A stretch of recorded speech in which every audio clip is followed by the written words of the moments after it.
Hi, it's Shelly. So welcome to my kitchen. Today I'm going to make oat bars, and they are delicious. They're sort of like a granola bar, but they're not made as little individuals. They're made as a big sheet pan, and you cut them into little wedges. And I've been making them for years, and they're delicious. So I hope you make them. So you're gonna start with a cup of butter, and what I did to speed up the softening process is I sliced them into smaller wedges, and I love to use the crinkle cutter. I'm not sure what I did with it, but it is fabulous at cutting up butter because the butter doesn't stick to the blade. It's in the dishwasher. I don't know where it is. Anyways, that's the guard on it. If I find it later, I'll get it for you. And so you can use, we need a cup of butter, and we need a cup of brown sugar, dark brown sugar. But what I've come to do is make my own kind of, and I'll use 3/4 of a cup of cane sugar, white sugar, and a 1/4 cup of barley malt. But if you have dark brown sugar, just use dark brown sugar. So we need a total of a cup, and this is a pretty good proportion. Alrighty, so we're gonna add that, and then we're gonna add about a teaspoon, measured very not carefully, of vanilla. And let's see, so we have the butter and sugar and vanilla. That's a good start.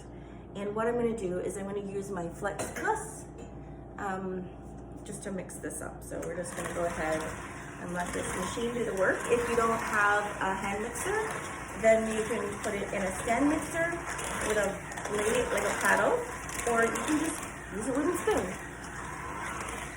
All right.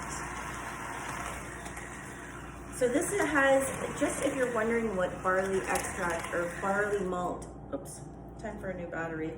What barley malt is, it's really a reduction. It's like corn syrup kind of, but it's made with barley. Sorry.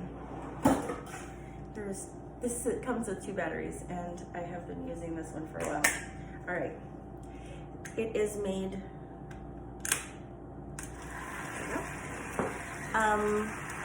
sprouted barley is what it's made from. And the sprouted organic grain sugars are extracted and concentrated, so kind of like, sort of has a smell of molasses, but not really. But we love the texture, and it has a distinctive flavor, or aroma, flavor, yeah, both. And so if you have it, use it. I wouldn't suggest necessarily going out to buy it. Just use dark brown sugar,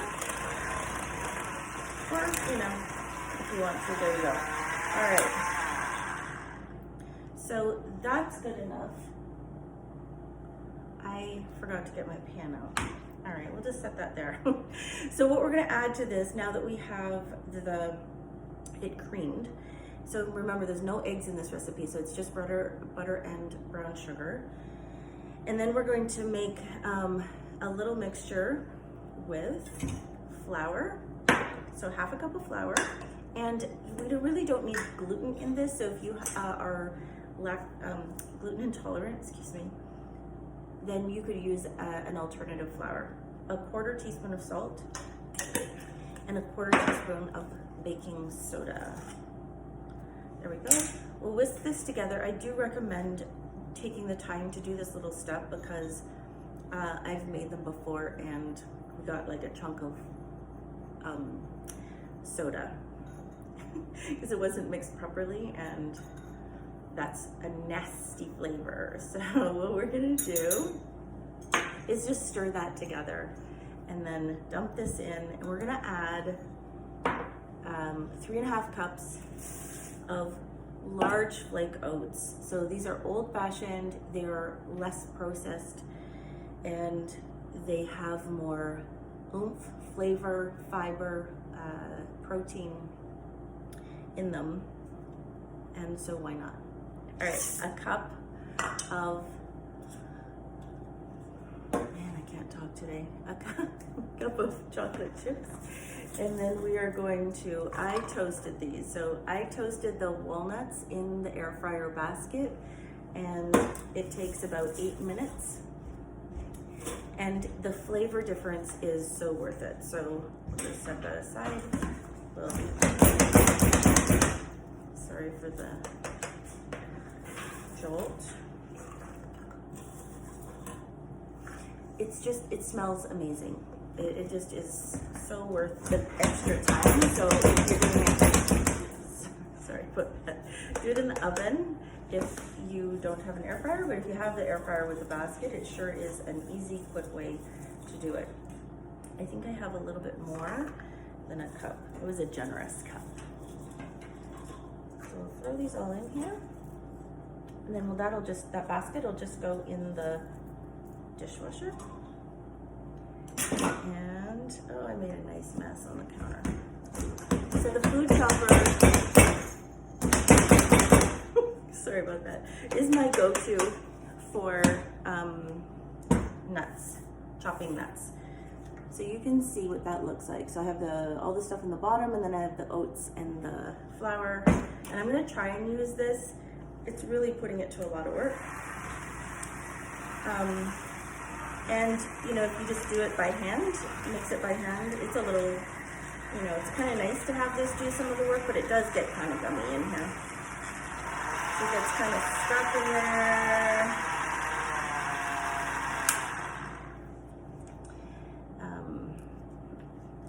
Because, yeah, we'll just give it a little hand and then we'll keep going. As you know, I'm all about having something do the work for me. The stand mixer will do this as well, just with a paddle. Flexibility of the Flex Plus and doing it anywhere is really nice. So it's just a rough, it's not quite like cookie batter, it's similar, but again, there's no egg here, so it's a bit more crumbly, lumpy kind of, and we're gonna press it into the pan.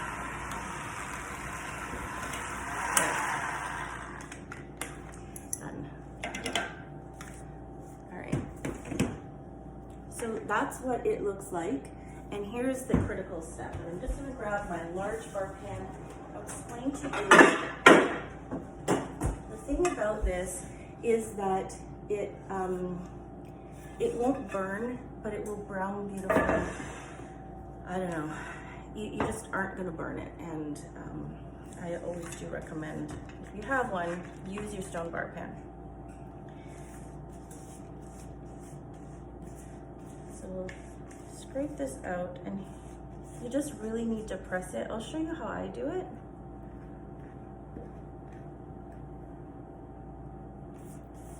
And it's a tool that many of you probably have. If you don't, you might want to put it on your list.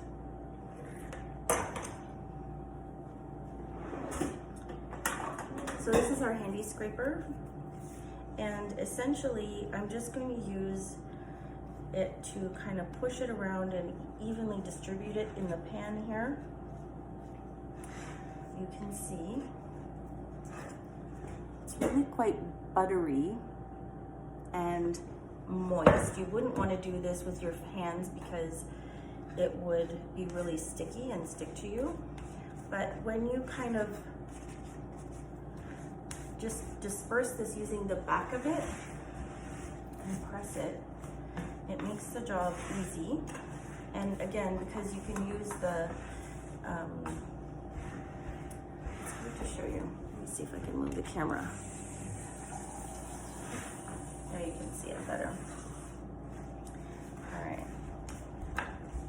Because you can use the flat edge against the side, and you don't have to worry. I've done this a few times. So I'm pushing down as I'm like going sideways. I'm pressing down also because it's packing it in, making it really flat, and it makes for a really good bar and holds it kind of together. So if it pulls away from one of the edges, just kind of press and scrape. There we go. And the looks really beautiful and perfect. And if it's not even, push. There we go. Because we want it to be evenly thick. We want it to be pressed in all the way around.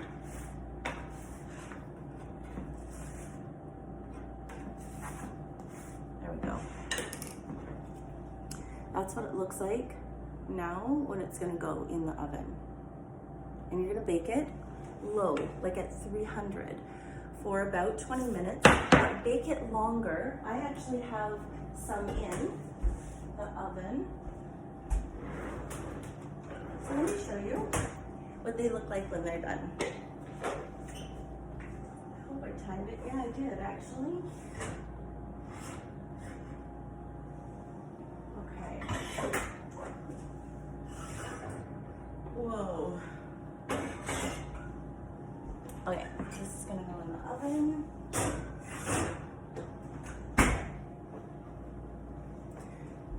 And this is the medium stone bar pan, so you can see that it's all browned and gooey and ooh, delicious. I did actually a batch and tried it. Let me show you this. I used a medium pan and the small pan, and you can see I didn't distribute that very well. Yeah, it didn't go in the oven, that's nice.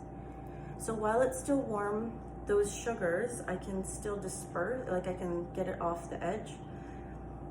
So it'll be easier to clean the pan afterwards. See the edge, oh, it did go down, look at that. I can't do that very well. So what we need to do now is we need to wait. And they want to cool off and start to set a little bit, but you don't want to wait till they're completely cooled, because when you cut them, they'll stick to the pan a little bit, they'll break more, you'll have to like crunch them, cut them. If they're still just a little bit soft, it's just really easy to cut them. You can cut them with this as well, just press it in. Or we have the metal bench scraper, which does a better job of it. This is just a little sharper, and so you can just go through and use it as a blade like that, and cut them. Let's see. I would normally, what we'll do is, we're going to cut them, this is a little premature, but I just want to show you about the size and shape that you want. And so this is kind of, we'll do this in eighths. So we'll cut those in quarters, and then again in lengths. And that is what we serve. And these go in the freezer. My recommendation, so you could cut them still when they're soft like that, and then wait for them to fully cool, and then cut them again. You'll find that they have not gone, you've not kind of been able to separate them yet. So you will need to cut them one more time when they cool. And then put them on maybe some parchment and freeze them, and then put them in how you store them. So they're really nice if you freeze them when they're nice and flat and fresh, and then they will stay nice in the freezer, because depending on how many batches of these you make, it makes quite a few, and they will store best in the freezer, and they're good frozen as well. So that's how easy it is to make them. Just let me know if you'd like the recipe. Be more than happy to share. These probably will become an absolute favorite in your house. I dare you to try them. Thanks for hanging out with me.